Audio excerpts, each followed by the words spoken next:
Hello, sports fan. This is Stephen Hill for Sports Choice Plus, and I'm bringing you a very special breakdown. I'm going to be covering the next head coach of the Brooklyn Nets. Before we get right into that, I want to make sure you're subscribed to the YouTube channel. Go ahead and hit the subscribe button so you can get the content every single time and debate with me in the comment section every single time we got content coming out. Without further ado, let's get right into the action. This Brooklyn Nets team, the highly touted Brooklyn Nets that have two of the best players in the NBA. You're looking at Kevin Durant and Kyrie Irving, respectively, at their positions. You're looking at two of the best players in the NBA right now, and coming off injury is Kevin Durant.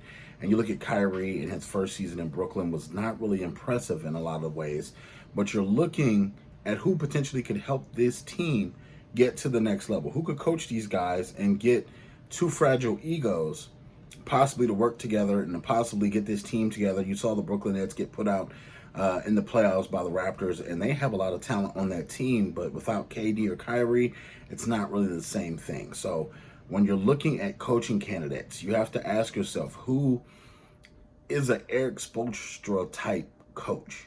And what I mean by that is Eric Spo got his start in Miami, and as far as head coaching experience, and he got his coaching experience with LeBron James, Dwayne Wade, Chris Bosh, Shane Battier and company.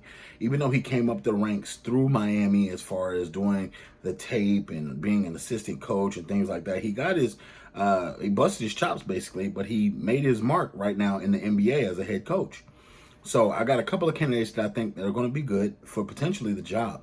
It's not in any particular list, but we can start at number 5 if you want to make it a list.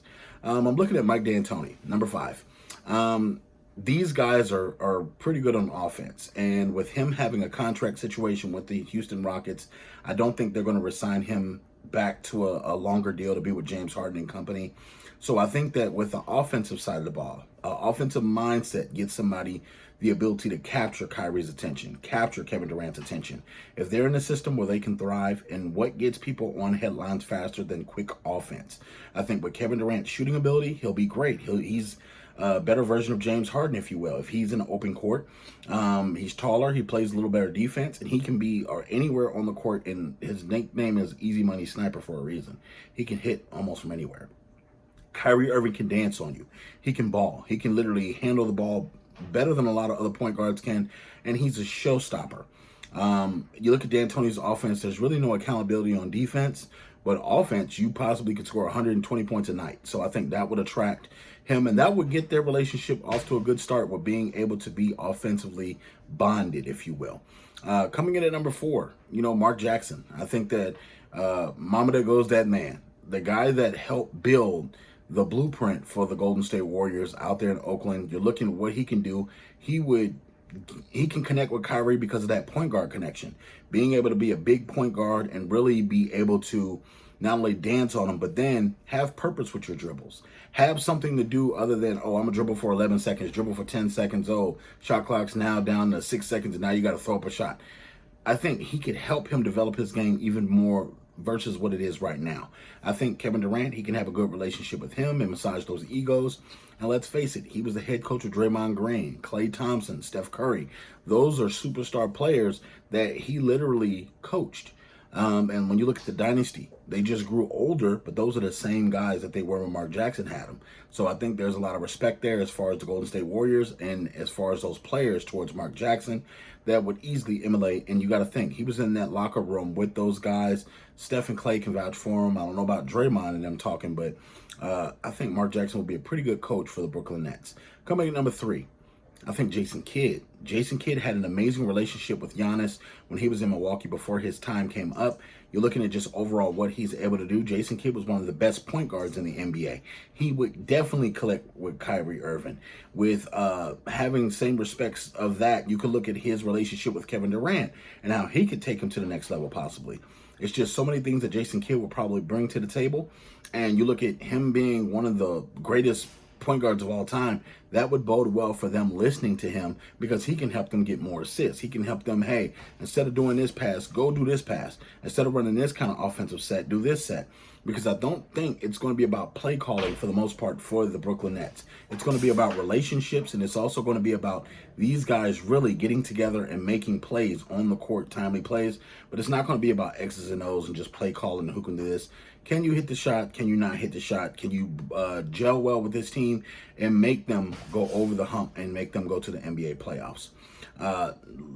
Last couple two that I have on here are, a little different, but you got Ty Lue. Ty Lue's a player's coach. Everybody knows Ty Lue's past as far as what he's been, as far as LeBron's coach, being a part of the Lakers dynasty, as far as one of those role players, and just being a good player in general. But then you look at what he's able to do on the coaching ranks and how he's able to lift the Cavs up and how he was able to motivate those guys, even with Kyrie being one of his star players on the Cavs, and just what overall they're able to do. I think that with him there, you're going to have a player's coach that you can deal with on day to day, and Kyrie's going to be able to deal with, and, possibly Kevin Durant will be able to open up to. He can talk to Kyrie, massage that ego and kind of make it a place where he can feel comfortable to thrive. And last but not least, I think this is a curveball, but I'm all for it. When you look at Becky Hammon of the Spurs, Becky Hammon has made her way up through the WNBA, as a star player back in the day. You look at what she's been able to do with the Spurs since 2014 and Greg Popovich and company. She's worked her butt off to get where she is right now.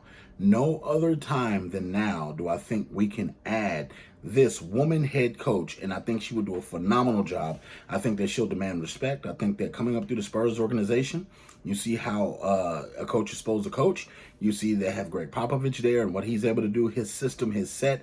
I think the Spurs system would definitely work in Brooklyn. When you look at the talent that they have on that team, add KD to it, add Kyrie to it, and some structure to it, and then be able to actually go out and do some things, I'm all for it. Becky Hammon, I think, will be a great coach, not just a female coach, but a great NBA coach in the NBA.